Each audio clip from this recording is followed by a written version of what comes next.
Welcome to another episode of Paranormal, the New Normal. I'm your host, as always, Jeremy, trying to make the world seem a little more normal. And today, I don't know if we're going to achieve that goal, but we'll try. Welcome to another episode of Paranormal, the New Normal. You got the video playing in the background there, Jay? Trying to make the world seem a little more normal. Shoot, I'm sorry. I don't know how to turn today, I don't know if we're going to achieve that goal, but we'll try. Welcome. You got the video playing in the background? Yeah, let me turn off I'll turn off the speaker. All right, cool.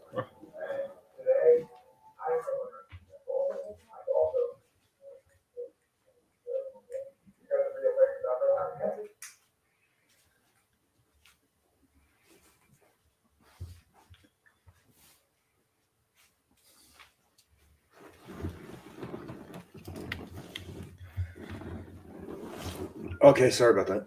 That's okay. But as I was saying, today we're going to try, and my guest today is Jay, who had a unique item happen to him, and we're going to talk about it. So, Jay, first and foremost, welcome, and how you doing today? Howdy, I'm awake, alive, and ready to go. Well, that's perfect, because the first question I always ask in my podcast is, what got you into the paranormal / spiritual world? I was a pothead kind of partier, amoral douchebag in college, and kind of lost all track and was pretty much down. And then I met a Bible guy at the gym, and he invited me to church, and I started devouring Christianity, just completely trying to make my life the way it's supposed to be and be a good boy and all that shit. And did that for 6-7 years, pretty hardcore. And then I went in the army and ended up in Germany, and lost a lot of the shine of the religion. And then just as I went deeper and deeper into it and questioned the validity of it, finally came to the conclusion. I got out of the army, moved to Denver, moved to Coeur d'Alene, and then it was sort of a soul thing to go to Coeur d'Alene. But I didn't know anybody here. I had 3 kids and a wife, no job, and I moved here just because. And that's in Idaho. Beautiful small town.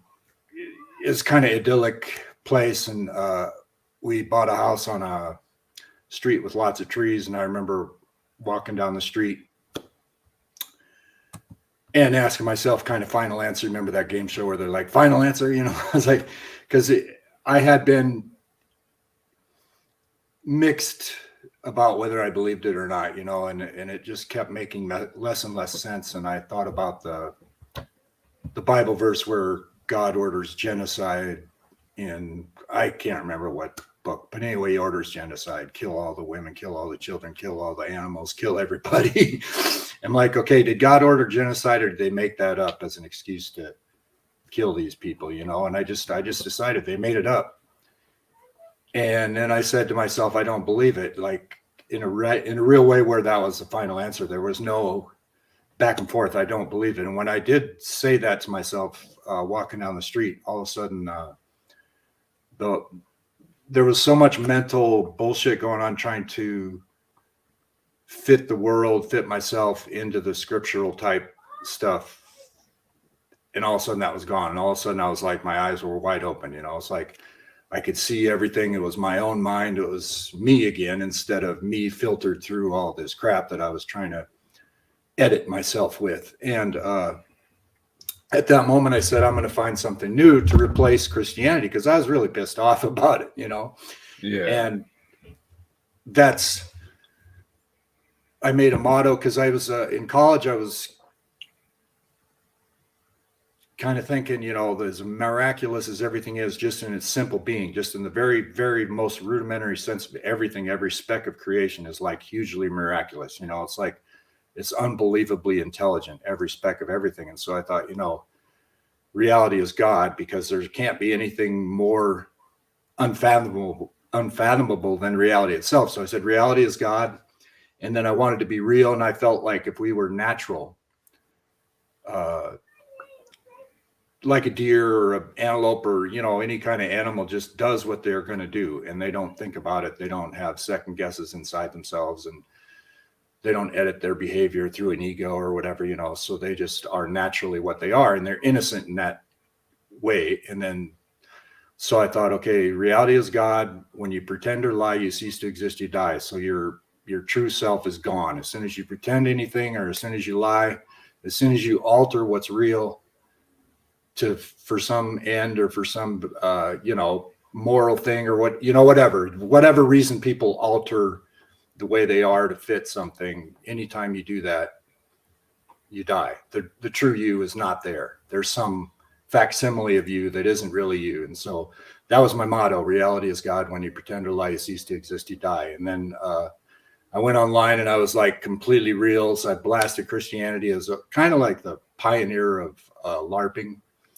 Sort of I went on Newsmax forum, and there was Culture Society, and I blasted Christianity. I told my wife I was in a kind of a bad relationship, marriage, and I told her I didn't want to have a divorce because we still had 3 kids, and I loved my kids, but I wanted to have a girlfriend. She said, I couldn't care less if you have a girlfriend, so I just started going on the binge of chasing women, trying to find the one, and thinking romantically about it. I was kind of into Ayn Rand, however you say her name at the time.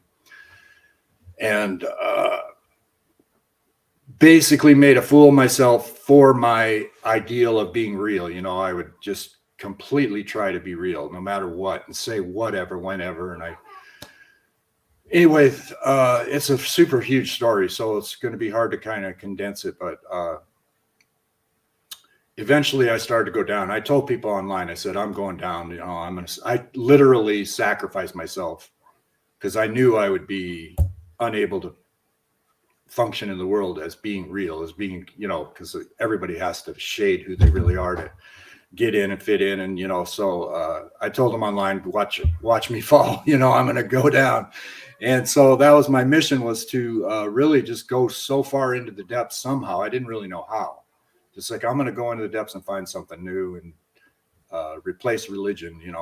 That was I was about 40 years old at the time, and I was thinking that's going to be, because I didn't want to just go down as another nobody, and I wanted to be a hero, and also I was very pissed off at Christianity, because I thought it, and all the spiel that people put out there to make it seem real and make it seem true, but it's all BS. I'm 100% sure of that, and I was 100% sure of it, and I've never changed the slightest little bit. So anyway, as I go down, I get fired, I get divorced, I get all this terrible crap happens to me. And it's okay. Do you got to talk to her? No, it's okay. It's all good. I locked the door for a reason.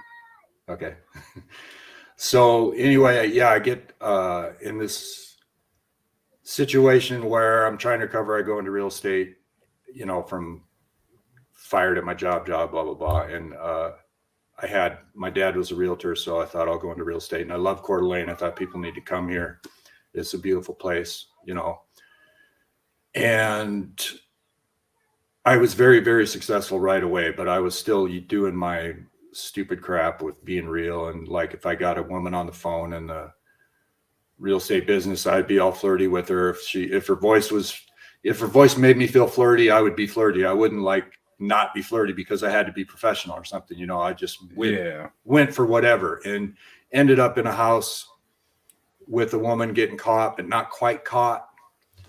And so I could lie about it, and she lied about it, and we made up a story and kind of got away with it, but I was a liar. My ideal of reality is God. When you pretend to lie, you cease to exist, you die. I didn't match up to my ideal at all. It's kind of like, and when I walked into the office, people knew that I was lying, or I just felt like they did. I had like this. And at that point, I kind of completely shut down my idealism and my want to be a hero type crap, and I just, okay, I'm done with this bullshit. I didn't consciously say that to myself, but I was so beaten down by the consequences of my behavior and stuff that I gave up.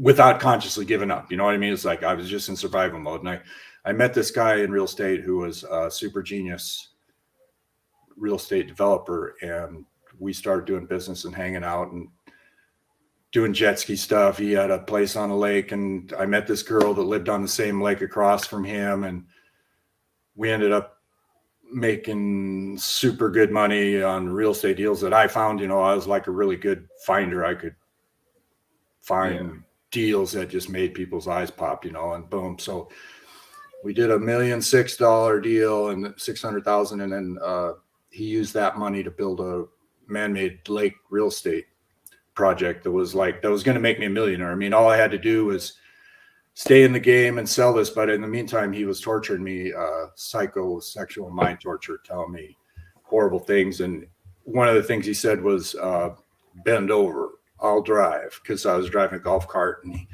And when I was still sort of subconsciously in my be real mode, and I imagined bending over and letting him drive in a violent way. And he had told me how big he was. And, you know, it's just the most miserable. And my girlfriend was in love with him, you know, and it was the horrible situation. He dominated me like you couldn't even imagine how bad it was, the domination and the trauma I was in because of my girlfriend being in love with him. And you know what I mean? It's like, and at the same time, I'm in real estate deals with him, trying to make, you know, get rich. And so I imagined that happening, bend over, I'll drive. I imagined that in my mind. What it did was it created a psychic torpedo into my belly that basically put a hole in my world of we're talking literal. We're talking a literal black hole occurred in my soul. I became a literal black hole, which took me years to figure out what it was.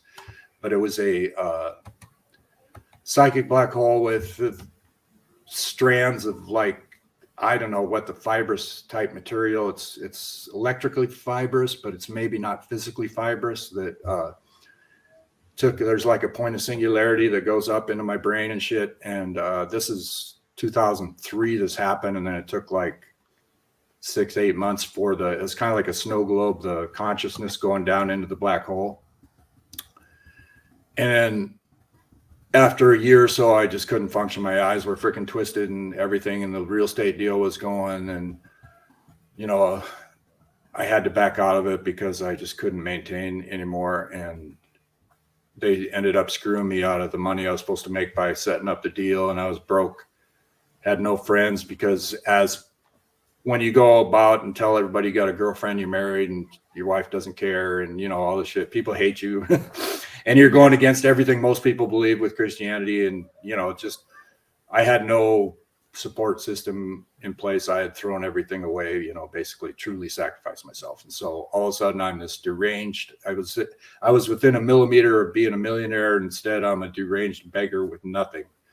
And anyway, so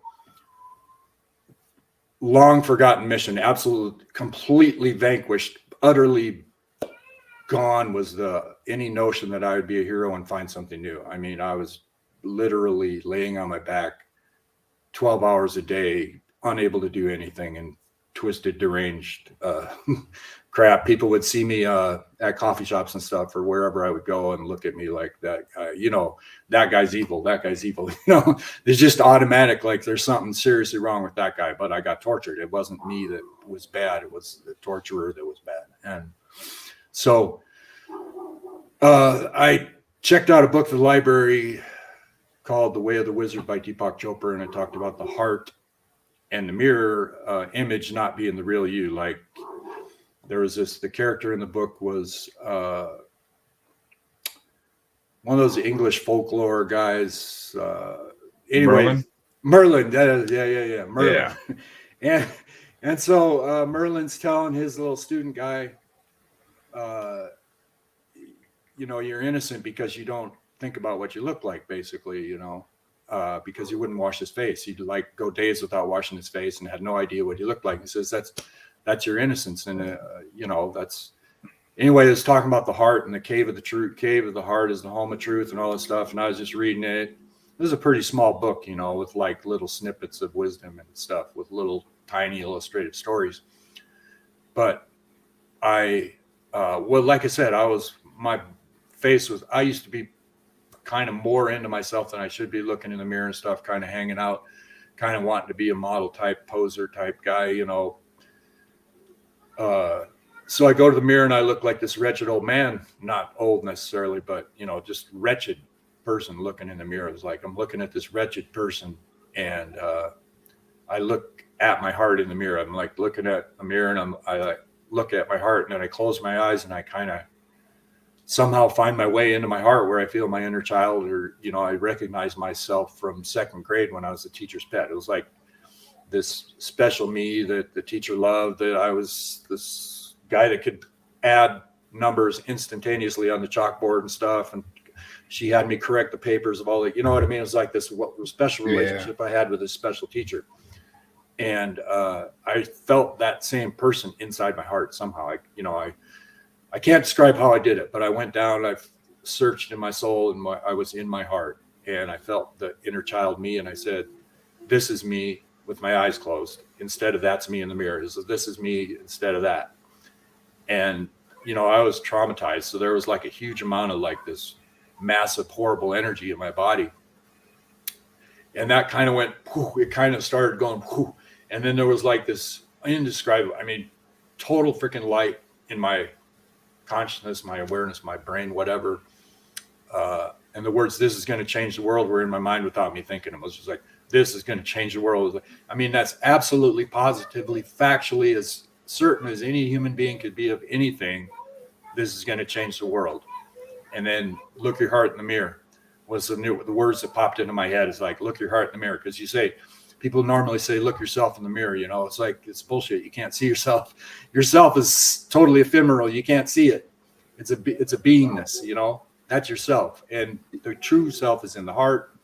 So look your heart in the mirror. And then I thought mirror jewelry, and I thought I'll make jewelry to symbolize this thing. And at the same time, I mean, this is all in the process of like 3 to 5 seconds. And it's like, I thought the jewelry is going to be really a hard sell, because I'm freaking, you know, I'm wretched, a man, just terribly looking, you know, my mind doesn't work hardly. And so I had this revelation, right? Then like, it took another week to remember that I had declared a mission to find something new, to go into the depths. That's how far gone I was from that. It took another week. I'm like, because you go 2 years with no money, no job, everybody hates you, you're laying on your back, you don't recognize yourself, you have no idea what the fuck is going on. I didn't even know that it was the Bend Overall Drive that really did it. It was just, all I knew is I was pathetic. So then all of a sudden things started to make sense. It's like, I declared a mission to go into the depths and find something. Knock it off, Bella.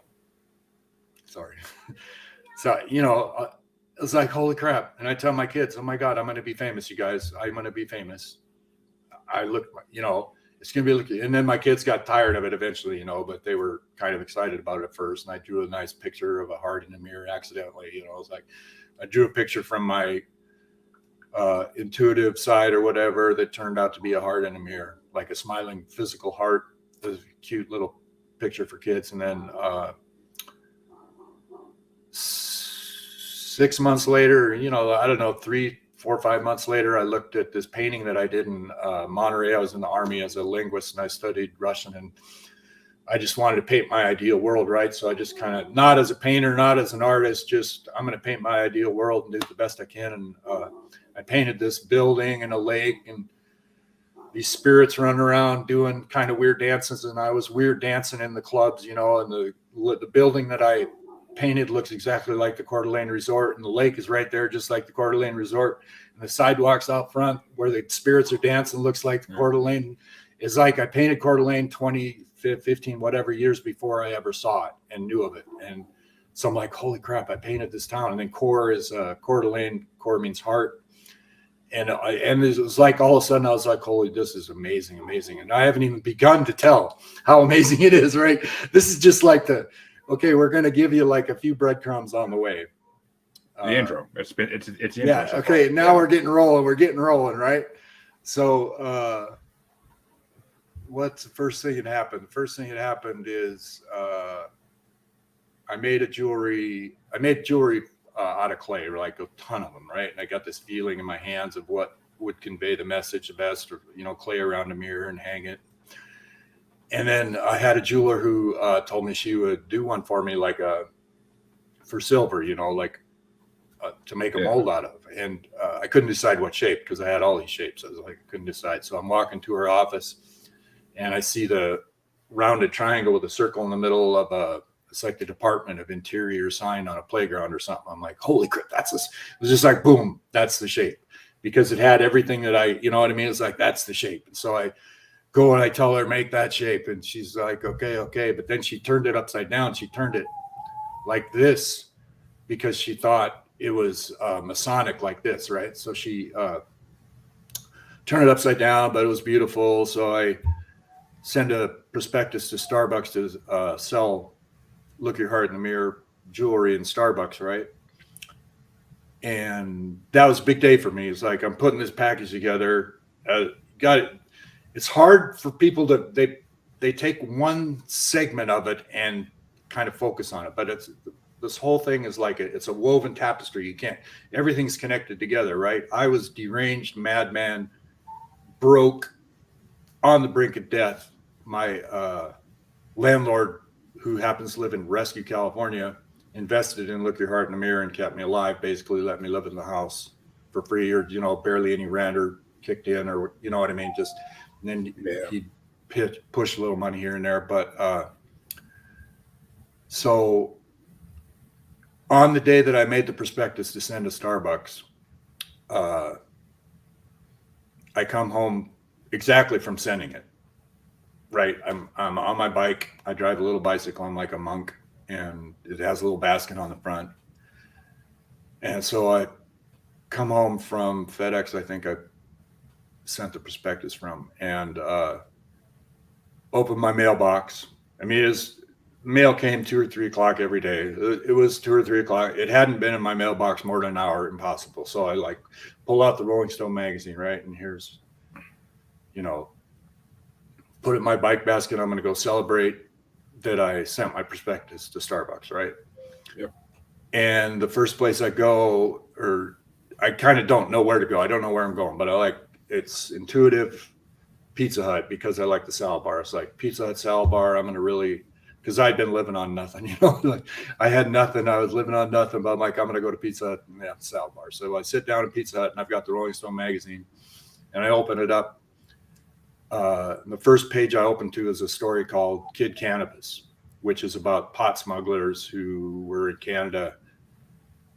They lived in Coeur d'Alene. They'd go up to Canada with backpacks and hike across the border with pounds and pounds and pounds of marijuana. And then they ended up having like a huge empire. They were the biggest dealers and they had all the money, all the bling, So the story in Rolling Stone was the first words I read in the story. Nate was a high school dropout who worked at Pizza Hut in Coeur d'Alene. And I'm sitting at Pizza Hut in Coeur d'Alene. I couldn't possibly make that up. It was so freaking crazy. I'm just fucking dumbfounded. Oh my God, that is so wild, right? And that's so some synchronicity right there. That's a Magan. That's because how could you? And that's where you go into, eventually the God that speaks to me. But it's like to that degree of what do you call it? Omniscience. Yeah. That degree of omniscience is unfathomable. It's just impossible. So you're like, okay, the goddess, compared to like miracles that are described in the Bible, which are idiot miracles. I mean, any person can make them up. They're so silly. A stick turned into a snake, or crap like that. It's like they're just stupid things that people can make up, because they can't imagine anything truly miraculous where it'd be like, oh my God, you can't explain that otherwise, So anyway, that's just a off,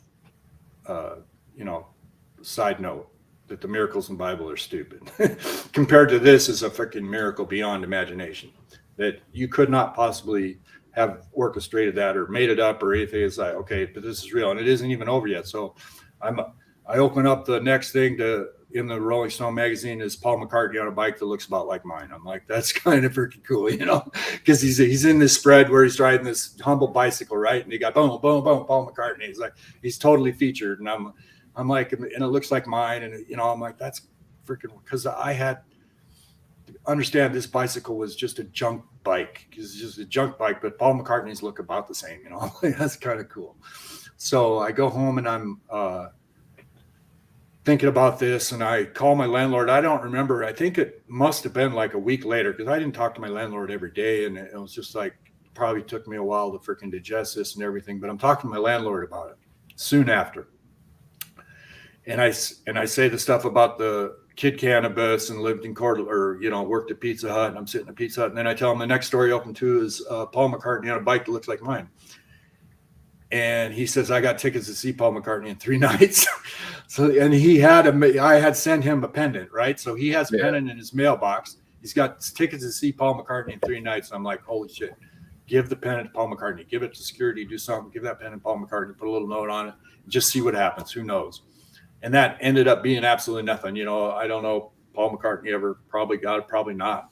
Somebody probably just, whatever security person said, hey, here's a nice necklace or whatever, So, but anyway, that was the freaking mind-blowingest coincidence ever. And then they kept happening, coincidences like that. I sued the guy that tortured me, and I didn't even think about the dates at the time.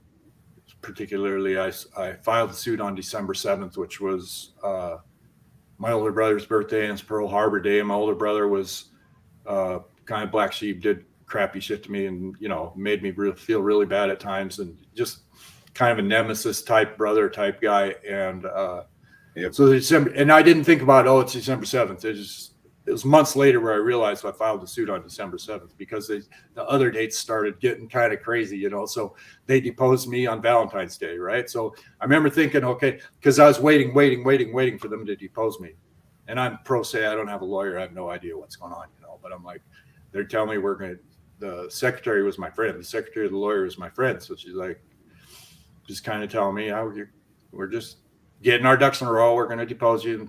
So Valentine's Day, I go down there and get deposed about what happened. And by this time, see, the man-made lake, he had developed a man-made lake in a town called Rathdrum, which is a little north of Coeur d'Alene. And Rathdrum had a reputation for devil worship, right? For some time, whatever. I'm like, and this isn't that, nothing is to be taken like literally, this is a fact. It's just weird. So the man-made lake that he built looks like a snake kind of surrounding an island. There's an island and a snake surrounding it that has kind of a caricature feature, like it's a living animal, And so I thought, okay, you go on that island and then the snake squeezes you, and it's like a boa constrictor or whatever, it's just like a perilous thing. You go on the island thinking, oh, this is a beautiful island, and then you're dead because the snake kills you.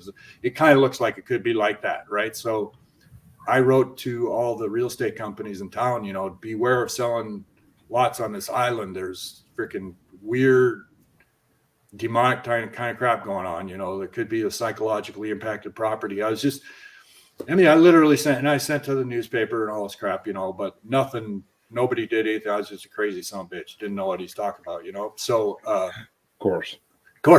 So, we're in court on June 5th, 2006. And the lawyer for the guy that tortured me says, Mr. McPhee will be in my office tomorrow to answer Mr. Johnson's. I'm Mr. Johnson. So he'll be in my office tomorrow to answer Mr. Johnson's interrogatories. And tomorrow was 666. And at that moment,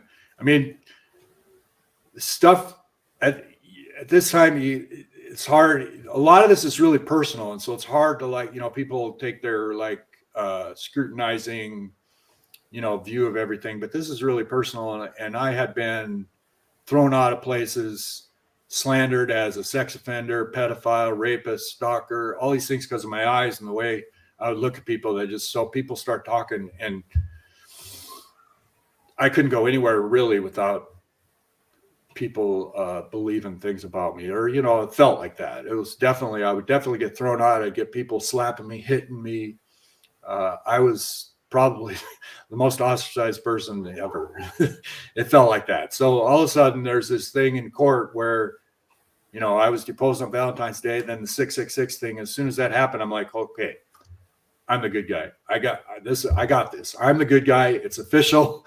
The 666 thing. Then on 911, screwed me over for child support. The lawyer against me called my ex-wife and said, yeah, we can, because I had got the state to reduce it to, minimal amount because I wasn't making any money, and they freaking racked it right back up to where I was making money as a realtor, and the lawyer against me filed these affidavits about how much I was making. He knew damn well I wasn't making a damn thing. And so anyway, 911, they screwed me over in court on that. And so that was like, okay, boom, boom, boom, boom. Now we're into the, getting to where it's an absolute fact that there's religious shit going on. And the first guy to see my pendant on the internet wrote me and said, I want it turned right side up, because it was upside down in the picture. And I didn't even know anybody would see it. I seriously had no idea if anybody would ever even see it. I didn't know how to market. I didn't know how to, what's it called when you put your website out there so more people see it, market it. You're right. Market it. Yeah. Just where promote it. So searches find it. I had no idea. Yeah, I forget what the exact term is for that, but I know what you mean. Yeah.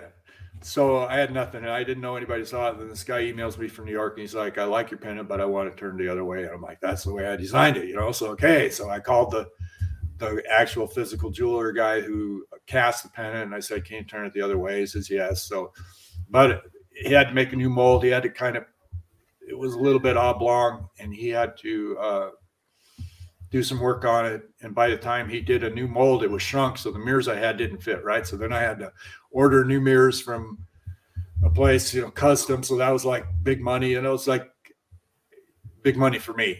But anyway, I got the mirrors. I got the new ones, and they're freaking, that's where I say it's the most beautiful jewelry ever created. And that's because when I first looked at it, I'm like, oh my God, this is the most beautiful jewelry ever created. It wasn't like egotistical. It was not at all. It's just like, this is freaking beautiful. It's like this, oh my God, this is beautiful. Sterling silver, polished up nice. The guy's a craftsman, so I put it in the mailbox, and I tell the guy online, it's the most beautiful jewelry ever created. And so I'm tortured. It doesn't change anything about being tortured and suffering. I'm suffering unbelievably constantly 24 hours a day. But sitting in my chair, eyes closed, and I get up to my computer and check my email.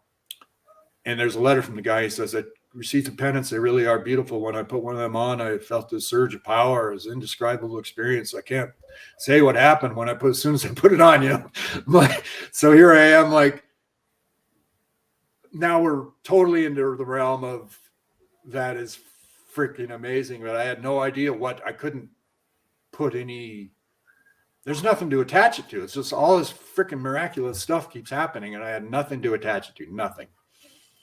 And I did not pray. I was laying on my back, felt like I was near death. My heart was ready to stop beating, it felt like. And I was just like, was I wrong about God? Was I wrong about Jesus? I was like, no, I wasn't wrong. So I didn't change. I was like, I wasn't wrong.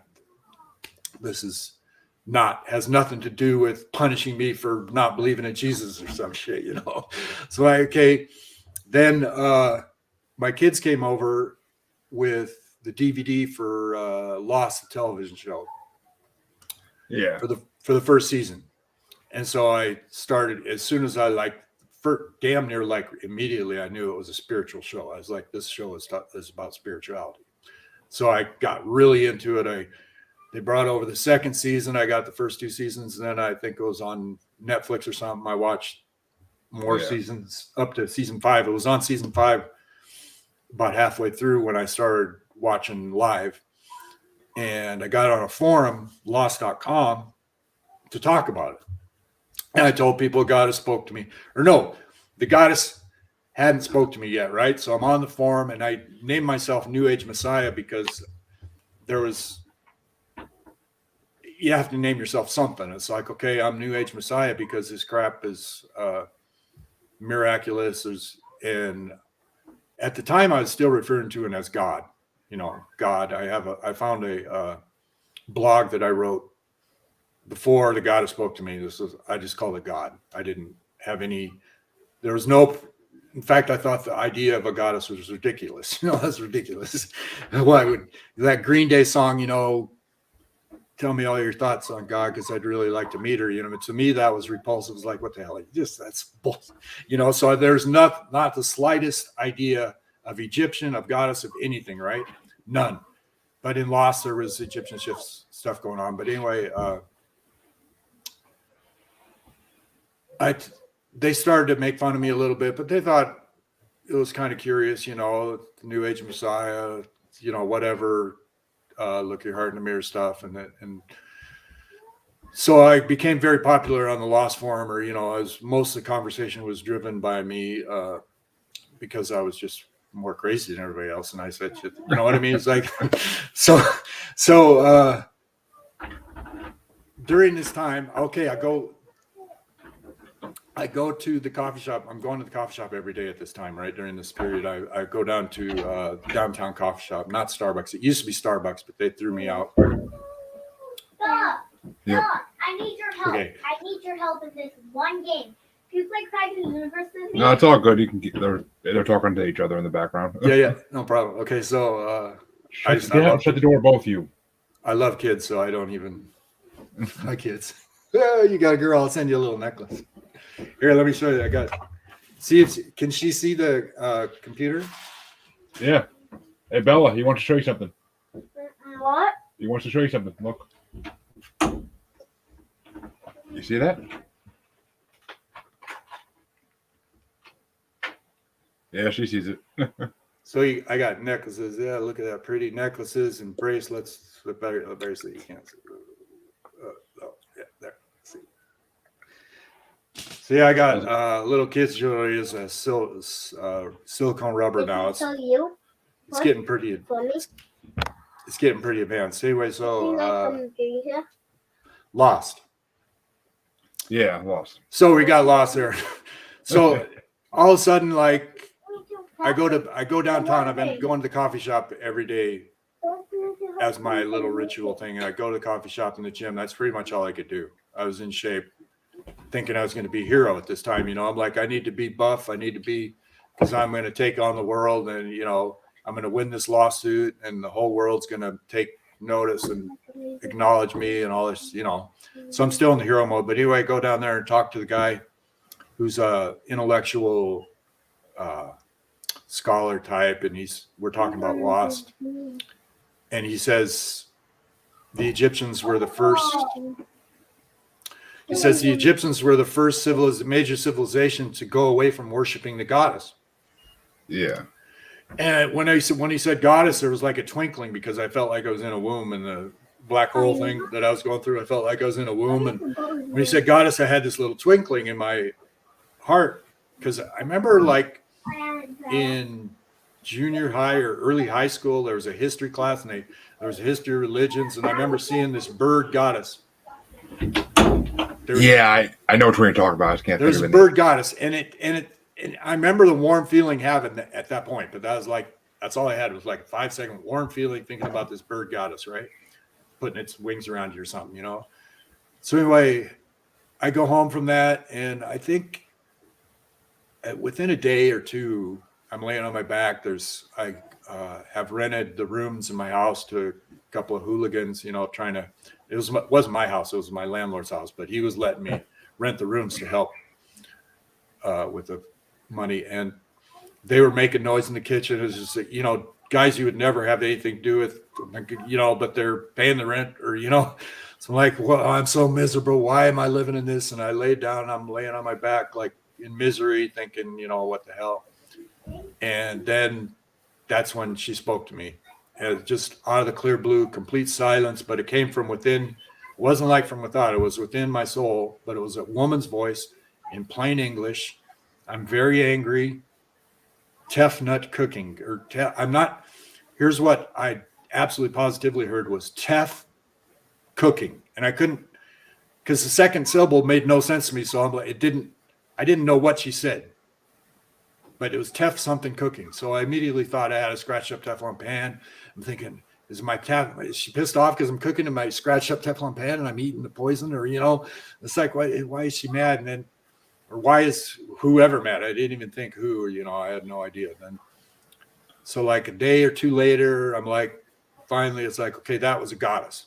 that was a goddess that spoke to me. That's the only thing it could possibly be, was a goddess. And then I told my kids that God spoke to me and stuff, and it took like 3, 4, 5, 6 weeks, something like, I don't know the time frame exactly, but I checked out another book at the library by Elizabeth Pinch called The Gods and Goddesses of Egypt, or something like that.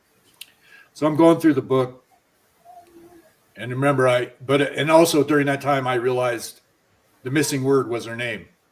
That's her name. Whatever that word was that I didn't get, that's her name. So that was in my mind, right? So I'm reading this book and I see the word Tefnut or Tefnut. I don't even know how she pronounced it, but in the book about Egyptian gods and goddesses, I'm like, holy shit, there it is. That's her. That's who spoke to me, Tefnut. So I start searching the internet for everything I can find about Tefnut, and she was the original mother. There's like the creator created Shu and Tefnut were the two that spawned all the other gods and goddesses, and there's stories about her being the most powerful, whatever, blah blah blah. And she took the soul eye, so there's the all-seeing eye, according to the book by Elizabeth Pinch, is related to Tefnut. And then so anyway, I had this thing, Tefnut's real. I started making on the internet forum. I was on a conspiracy theory forum, and saying all this, rubbing Christianity into the mud and saying,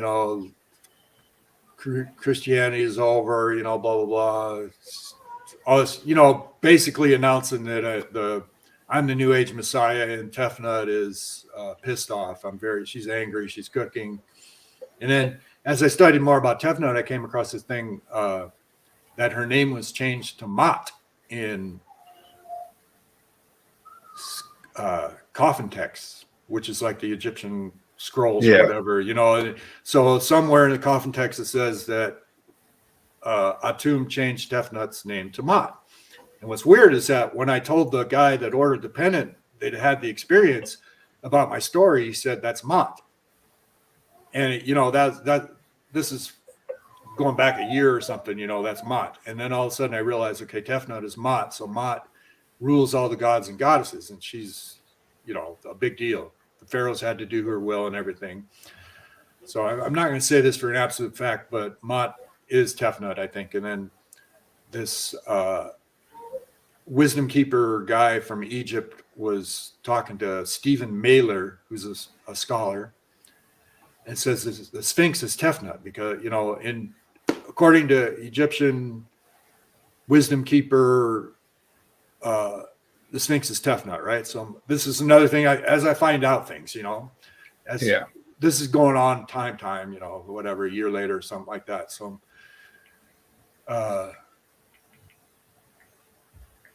I find that out, and I post on this conspiracy theory forum that the Sphinx is Tefnut, and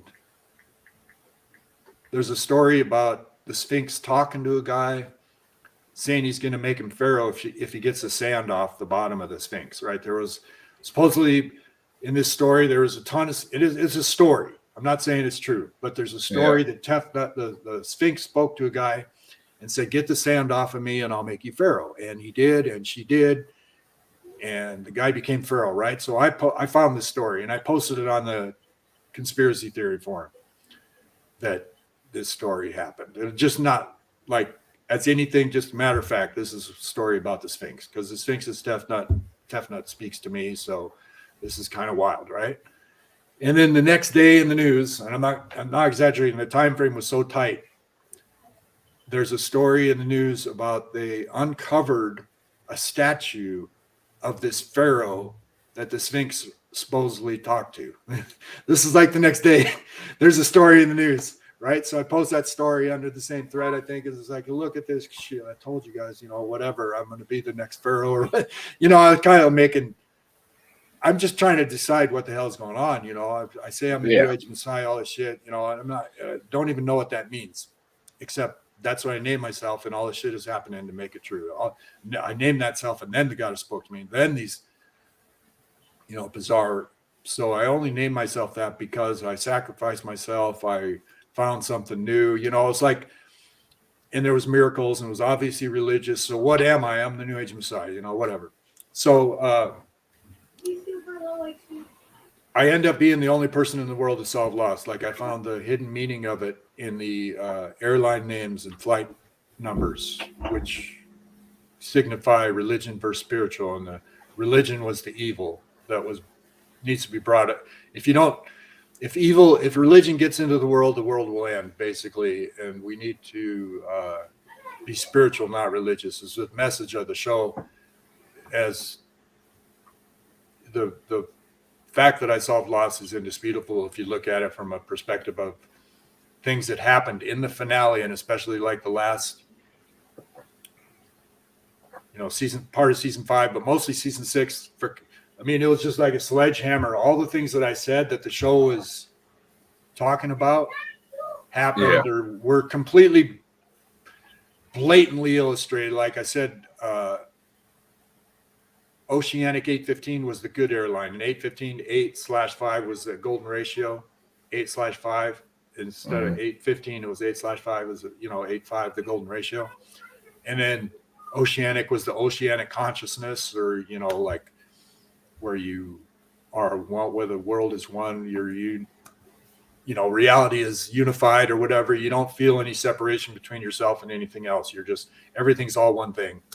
Kind of the realization of that. It's called oceanic consciousness. So Oceanic represented that spiritual enlightenment, and then the Ajira 316 was the other airline, and that represented John 316 and religion, and that was evil. And I said, okay, I said this at after season 5. I made this theory, right? And then season 6 comes along, and I said the Richard guy represents the Pope and everything, and he denied Jacob as like the Messiah figure in Lost, and Richard denies Jacob 3 times. He says he's the go-between between you know what I mean? He's like the appointed go-between. So he represented the Pope. I said he represented the Pope, and then when they had the replays going, they had at the bottom of the screen, they basically said Richard is the go-between. It's like. So he's like the Pope, and and his Ricardus. I had it completely nailed, and that's only the beginning. Like, they showed the oceanic water bottle. The guy's got to drink this water to become master of the island or whatever. This special water, and because the one guy got stabbed and he's going to die, Jack is going to die, and so they need a new guy, and they hand him an oceanic water bottle with this water in it, and they show it clear. It's like advertising for oceanic water, right? He's going to drink this water to become, the new whatever protector of the island, which was this religious figure, and he drinks out of an oceanic water bottle. And then they have Desmond, who's the kind of the prophet guy. He's talking about enlightenment, and he gets this radioactive super freaking to be able to go into the source or the core of the island to do some mystery thing, unplug it or something. And he's the only person in the world who can go there. And they show him getting shocked and getting all this crazy crap happen to him. Then he floats into the sky. They show the sky like heaven, right? And then they show him immediately after that, like the scene, there's a cut to the scene where he's standing in front of the Oceanic sign in the airport, Oceanic. And then and then this is where it's like I told my kids, because they came over for the finale, right? I said, this is the meaning of the show, blah, blah, blah, blah, blah. So the finale comes on, and it opens up with just oceanic, beautiful sky, beauty, oceanic logo on stuff. So the first 30 seconds of the finale of the series is oceanic in like a heavenly sense. That's a total impression you get. I'm like, I told you, see, there it is, oceanic. And then just there's more, but I solved Lost. I'm the only person in the world to solve Lost, and it's about religion versus spiritual, and there's all kinds of crap about mirrors in the show. There's a goddess. In fact, the source of the island was like a hole in the ground that looked like a vaginal canal, or it was like you go to the source, it's like feminine, right? So like, okay, and then they called they basically referred to the source of the island as the heart of the island, and it was basically a goddess, and blah blah blah. So that was like Okay, I'm the only person in the world to solve loss. I'm the only person in the world who knew what loss was about. I'm thinking, okay, all this stuff happens. People are going to start listening to me eventually, right? Nobody did. They just said, oh, bullshit, fuck you. Very, maybe like 1 out of 100 people would have something even remotely positive to say. They made fun of my jewelry. What crap, just all I got was derision, and nothing changed really, except that I knew more and more. I just became more and more convinced that I was the New Age Messiah. Not that means anything. Not saying it means anything at all. The idea that people have a Messiah is ridiculous. There ain't no God intercoursing with some virgin to make a baby to save everybody from the devil. And he don't walk on water, and he ain't going to save the world, and he ain't coming back and killing all the bad people. None of that's, it's all crap. So I have no idea what the New Age Messiah is. I just know that I said I was it based on facts, not based on ego at all. And shit started happening to confirm it. Right then, like on 12/21/12, I made a website that can't be mentioned because it's very controversial, but I made a website on 12/21/12, and that website went viral, and I was in world news. And I said on my website, this is kind of funny that I made this site on 12/21/12 because I'm the New Age Messiah, right? It's kind of weird. And then they made fun of me more. That crazy son of a bitch, the website was on Anderson Cooper. It was in, the idea of it was in magazines all around the world. And I had like millions of hits on my website, but they hacked it and didn't let anybody see it, by the way you can make it so people can't find it. They did that. All of a sudden it was the views just went boop. So I was kind of taken out on that, but the fact that I made that site on 12/21/12, which was the Mayan calendar date, and the fact that website would the facts of that website would pretty much destroy the cabal. And it's what we think of as the cabal, that, whatever, the evil people who are kind of completely control us, turn us into prisoners on earth and own everything. You'll own nothing and be happy. All those kind of people would lose a lot of power. If my story becomes a movie, which I'm trying to get it made into a movie, that those people will lose a lot of power, and a lot of people will be very serious mud on their faces, including, but the problem is that the religious people will be screwed. The political people will be screwed. Everybody will be screwed. Nobody comes out better, except for humanity.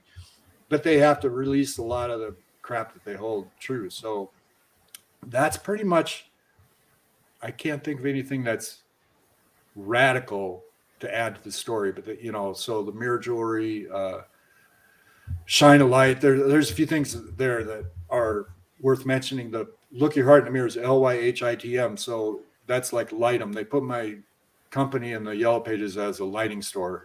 And so you put N in front of it, and Lightem. So when you shine a lot of light on somebody, you enlight them. And, the age of enlightenment for little kids, LY is love you. When you look your heart in the mirror, your heart says back, LY, love you. HI, hi. TM, trust me. Look your heart in the mirror, love you, hi, trust me. And they're miraculous, which is another coincidence. The jewelry is miraculous. The guy put it on and had a freaking experience he can't describe. And then somebody else put one of the clay ones on in my apartment. She didn't put it in writing or anything, but she came out of her room, or my house, that she was a tenant in my house. And I gave her a pendant. She put it on. It was a clay one that I made. And she came out of her room and said, "Oh my God, I don't know. That fucking felt weird when I put that on, So something was, and this is early on. This is like one of the first, So, but nothing has happened since. And those were really, they aren't meant to mean anything except for to tell me that I'm on the right track. Because like I say, you don't want to lose focus on the fact that I'm near death and I still suffer.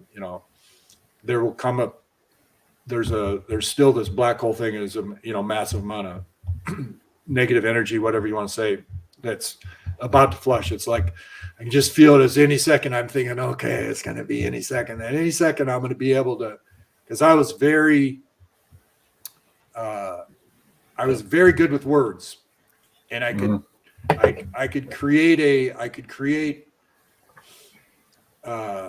persuasion with how I was, and I can't persuade anybody now with the way, you know, my soul's screwed up. I can't persuade anybody of anything anymore. I have no persuasive abilities whatsoever. So, you know, and as a result, nothing really happens. The only way I sell any jewelry is if the kids are, you know, I make mostly kid stuff. If the parents come and see how cute it is, and you know, so I've had kids swarm my table, and the electricity of it has been, but they don't have wallets, they don't have car keys.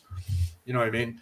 They don't, and so nothing has really happened to speak of with the jewelry, except it's getting better and better, and it's closer and closer to being like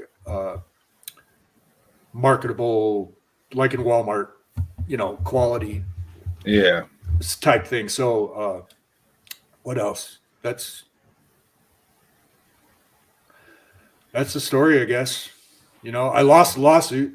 The judge was former partners with the lawyer against me, and he made the biggest ass of himself ever with his pronouncements, and then he withdrew from the case on appeal because I found out he was former partners lawyer. You know what I mean? It's like, so that was like going to be I'm going to be a hero, and then and at that point, my landlord who invested in my company and saved me from Rescue California, he kept with me at that point. You know, he's like, it's okay. He just kept with me, and he's a hero beyond any words that to keep me alive, and to, you know, and he was a Christian too, so I didn't tell him ever that I declared myself New Age Messiah or any of that stuff, because it was a very personal thing, but he kept with me. He kind of knew that was going on, and as a Christian, he kept with me, you know. So I really can't say enough how great that guy was, you know. Is and like, yeah, that's it. So yeah, go ahead and talk. I talked. tell me what's kind of on your mind about it. If you have any questions, if you want to say anything. Oh, I mean, well, where to begin is the thing. That whole story was miraculous. It should be a movie, that story. That would be a great movie or mini series on TV, but it truly would. But so you said you had no contact with Ma or Tefnut since the first time? Right. She spoke once. I'm very angry, Tefnut cooking, and that was enough, because I was like, okay, I know what's going on. No, I mean, yeah, of course, but it's just usually if they talk to someone, they usually talk like every so often. Like it's like a no, that was it. And I'm certainly not worthy to be spoken to, and especially in my condition, I couldn't communicate anything more, because I'm tortured. I am suffering, you know, constantly. So about the movie part, I got to tell, because that sparked a little, everything in this story happened movie-esque. Like, the guy that tortured me lived on a lake, right? And he's a dope smoking fiend and just massive freaking dope. And this private plane crashed on the lake in front of his place. You know, and he had jet ski, jumped on his jet ski and pulled the guy out of the plane, saved his life. The plane exploded, just like in the movies. I'm not kidding. It was in the news. He was on the news. My girlfriend drove by on her way home, saw the ambulances and the news crew and everything, goes home. There he is on TV. The guy that freaking tortured me and basically murdered me. If I didn't have all those miracles happen, I'd be dead 1,000 times over since then, you know. So so anyway, she sees him, she's in love with him, she sees him in the news, you know, and oh, what a wonderful guy, and he's such a hero. He saved this guy's life, right?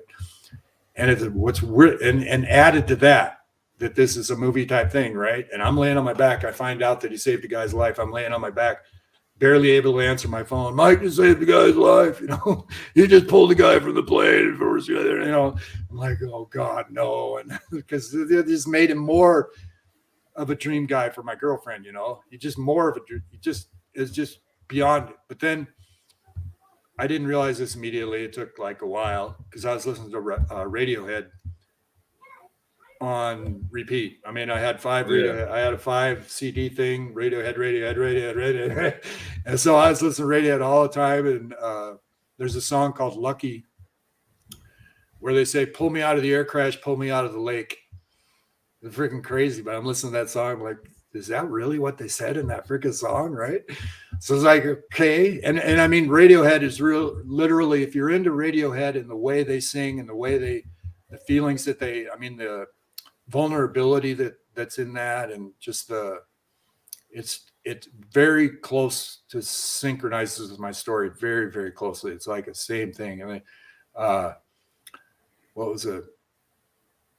Oh, so one of the first jobs I get are, I'm doing temp. I'm coming back to life a little bit. I'm starting to work temp, starting to pay my own way a little bit.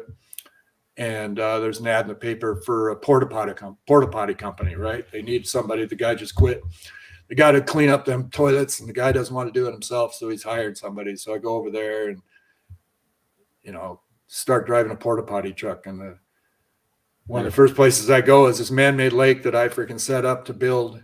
As a real estate guy, I did all the meetings. I freaking picked the spot. I picked the layout of how many, basically turn it into a residential lot. What I wanted to do was cheap lots, nothing fancy houses on a lake so that people could afford to live on a lake without being rich. And that was my idea in the city limits.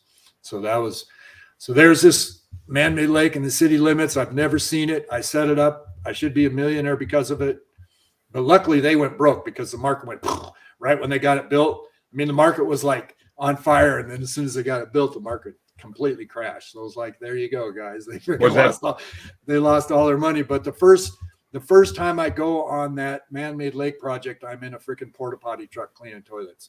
That's you know what I mean? You couldn't, I mean, what screenwriter could think of that? The guy sets it up, and then the first time he ever sees it, he's in a freaking porta potty truck cleaning toilets for the construction crews, That And was that back in 08 when they finished building it and everything crashed? It's about that time, yeah. Yeah. See, okay. 2003 he tortured me, and then probably about 2005 he had the permit to build the lake, and then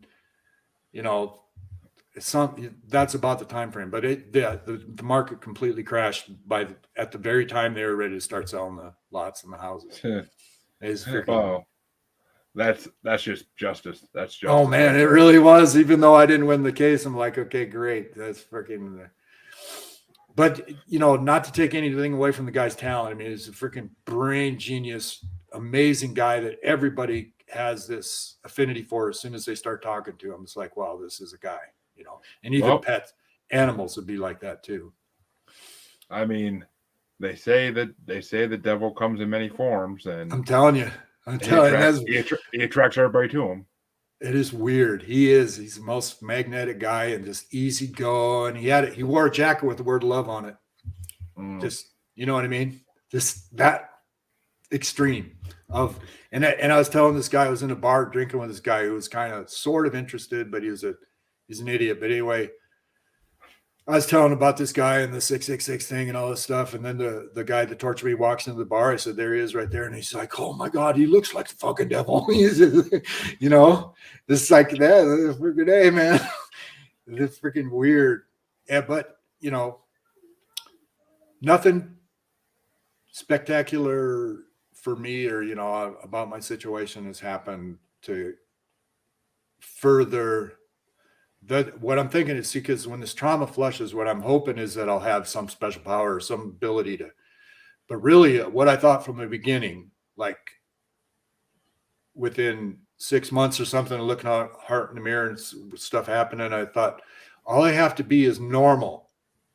If I'm normal, this thing will explode, because of all I have to do is tell exactly what happened in a normal voice,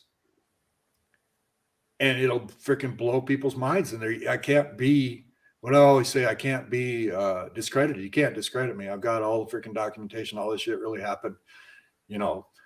There's no possibility of anybody saying, ha, look, he's lying. I didn't lie about a single thing, not one stitch. Everything that I said happened. So I believe it. And what I will say, though, is if you really do want to try to talk to Mott again, there are plenty of I've met plenty of spiritual healers, transcendent people and there's a lot of them out there that they have the ability to help, like, teach you how to communicate. Probably a lot of them could. Not all of them, but a lot of them could, because they all talk to different beings themselves, whether they're named beings or not. They all talk to different beings themselves. Well, that's the thing, is that somebody had to at some point, otherwise these names wouldn't be written down. And that's a weird thing. Is like, this is so far from my imagination that this could possibly happen, and a goddess is actually speaking. That you just wonder, how did anybody ever find out about these gods and goddesses? And what really pisses me off is a lot of these Egyptologists are like, oh, there's gods and goddesses aren't real. They're just figments of, they're just a way of saying things, or, they're maybe they were aliens or whatever. It's like, no, aliens don't know everything that freaking goes on as it goes on everywhere in the world all at once, which is the only way you can explain the Kid Cannabis thing of orchestrating all those things into one, is impossible. You have to be omniscient. And aliens aren't omniscient. They come and look, they come and visit, if they even exist, which I doubt. But that doesn't mean anything. It just means I haven't had any reason to believe in aliens. So, see, yeah, as my listeners know, I'm a huge believer in aliens, because, the government basically admitted there's UFOs that they don't know what they are, and there's a lot. I've talked to people who communicate with aliens on this show, and there's just a lot of proof of it. Oh, I've had people that I have no reason to disbelieve tell me that they saw Markabas, or and I floated up into space once when I did twirling, like at the Grateful Dead concerts. People used to twirl, I guess, which I didn't know, but I one night released all my everything and started twirling to a song, dancing, and I ended up spinning and going up into the universe, out of body experience. Huh. Interesting. Yeah, and then I found out later, like a lot later, that they did that at the Grateful Dead concerts, and it just happens if you just release everything and start spinning. I went like a helicopter. It started like, how the ice skaters, they get going so fast you can't even believe, and then it started to go like that in my consciousness, and pretty soon I was up into space, and it took a while for me to come back down. But I don't, and this is just talking, this is just me. This is just generally my brain, my experience, what I found to be amazing is that I took no conscious effort to make any of this stuff happen. So I don't want to make a conscious effort to make anything happen. It's like, whatever's going to happen is going to happen. It's outside of I don't want to try to manipulate it into happening. The only thing I consciously try to do is tell people basically what happened. I don't try to make anything happen. Maybe I do occasionally, but it's like, it never works, and it's just ridiculous. And then as far as aliens, I don't believe anything the government says, no matter what. Even if they say, yeah, we did find aliens, no matter what they say ever, no matter what ever, I don't believe it ever on its face, no matter what. And I think that they will completely dupe everybody about everything, no matter what. That's all they ever do. That's their whole mission in life. I agree with that 100%. Dupe people, shit out of people, The government loves to lie to everybody, and I am a big believer that there's some kind of, whether you want to call it Illuminati, New World Order, there's something out there of powerful people that are controlling what governments do. But yeah. And it's not even our government anymore. It's a world government, whether it's in name only or whatever, or, well, the COVID thing proves it, they're all orchestrating it. They're all in it together. There's various, just every freaking snake, everything's the same. You see these newscasters, right? Those, on the YouTube where they show all the newscasters saying the exact same thing all across the country. Not good for our democracy. This is dangerous for our democracy. And they hundreds of newscasters saying the same damn thing all across the country. And they're making a monolithic where you can't disagree, and they censor the shit out of everybody who does. They censored me like mad. They're censoring me right now. My lookyourheartinthemirror.com website. It says phishing, dangerous, taking your information. It's like, I don't even have a field on there where people can put in information, and so you can't go. It's like this big red screen. At least on my browser it is. I don't know if it's per browser, but Microsoft put this thing out there. You can't go to my website unless you click oh, I dare to go to this website. I'm I'm risk taker or whatever. So that, yeah, I got everything on that conspiracy site. They completely wiped me out. Everything I ever wrote, they wiped it off the freaking site. I got booted off 3 lost forums. And then the third one that booted me off, I said, come on, man, I didn't do anything wrong. They're freaking making this shit up. Whatever they said is false. I didn't, and he said, okay. They let me on the lost forum, the one where I eventually had like views. I mean, it was an astronomical number of views compared to all the other threads was on my thread. And they let me on, but they had a moderator that was specially on me. And no matter what I posted, that moderator would freaking jump on it immediately. If it was anything even slightly that might hurt somebody's feelings or what, you know what I mean? Yeah. Just completely strict. On Twitter, I've been able to say, because I have very low follower count and very low engagement, but I've been a few times, like Cernovich replied to me once. I said, Alex Jones and his lawsuit didn't freaking appeal, I don't think, because I was, at the time he was getting sued for $1 trillion or whatever, I was watching his show a little bit, and I don't ascribe to Alex Jones or anything at all, but a little bit, but yeah. He was talking about a suit and he didn't appeal. And I'm like, he's saying what a horrible thing it was and how great of an injustice. And he never said he appealed. So I kept asking all these pundits on Twitter, why didn't he appeal? Why didn't he appeal? And I said it like 10 times. Finally, I said it to Cernovich. So why didn't he appeal?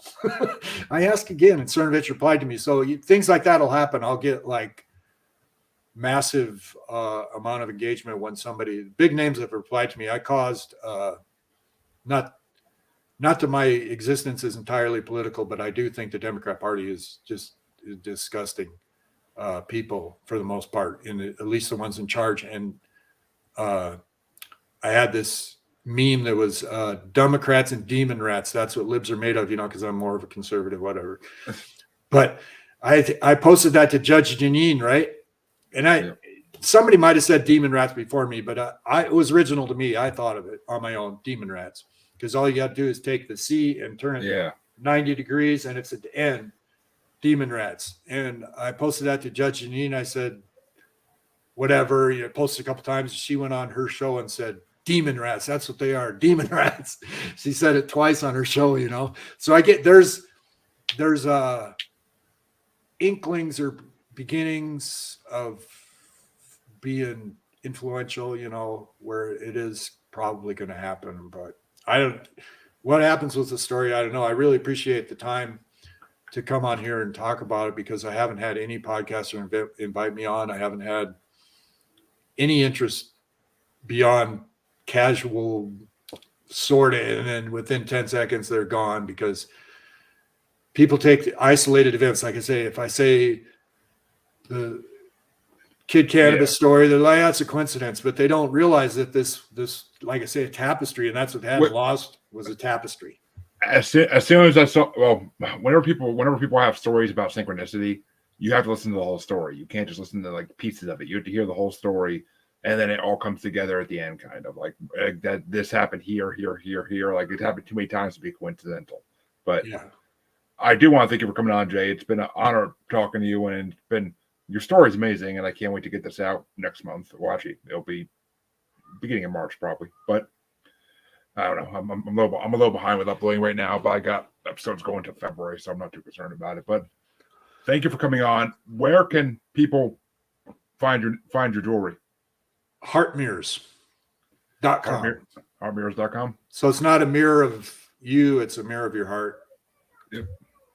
And the kids named it that, or they said heart mirrors. They went to my stand and said heart mirrors. These are heart mirrors. I'm like, oh, okay, that's what I'll call them, heart mirrors. Heartmirrors.com. And then I have a bunch of other sites, but that's the one where the jewelry is, and it's kind of new, so there's not everything on there, but it's kind of, and then there's the initials LYHITM, lookyourheartinthemirror.com, LYHITM.com. lookyourheartinthemirror.com. And then I decided the Milky Way was the goddess Milky, and Milky Way is kind of like the way of the goddess. Yeah. Being the Milky Way .global, I bought that site as kind of like I said it's the biggest religion in the world because everybody's in it, in the Milky Way. I like that. It's the biggest religion in the world. So I do kind of think it's a religion, but it doesn't have any rules or nothing that I can, and that's maybe to come. Who knows? Maybe she will start saying shit to me beyond, I'm very angry, Tefnut cooking. And then maybe I will have something to write, beyond just this is what happened. It's really just a story so far. There's no real moral to it, except obviously everybody has known since forever that the heart is the place where the real shit happens, that it's the love, the beauty. Yeah. It's the core of your being. There's radio, what do they call it? Electromagnetic stuff that goes on with the heart. I mean, it's a freaking mega thing that people underestimate vastly. So, but it's like one of those little pitch words, and there's so many. There's only one place in the world you can buy a miracle. Look your heart in the mirror. Exactly. Heartmirrors.com. So, I like that. I have no profit motivation at all. I'm so far behind on it as far as money and everything. But what I say is, if you buy a miracle, or buy a couple, buy half a dozen, you give one to somebody, like a little kid. Like I've always thought, I wish I had one in my pocket. I never do, because I never think about it ahead of time. But if I had one in my pocket and I see one of these little kids in the store, that you just fall in love with, I would love to just give them like a little jewelry and say, here, I hope you like this. And then you'd be a miracle worker. If you start passing out little jewelries, little mirror jewelries, you become a miracle worker. that's like a little bit of persuasion that I can do, that's kind of like a sales thing. I don't really do the sales thing. I thank you again for coming on, Jay. It's been great talking to you. I advise everyone to go check out his websites and look at his jewelry, and maybe you do need a miracle out there. Maybe my listeners do. But all my listeners know where they can find me. Be sure to check me out in all the usual places, and I will be back in half a week with another show. Thank you, Jay, once more for coming on, and I will see everybody next time.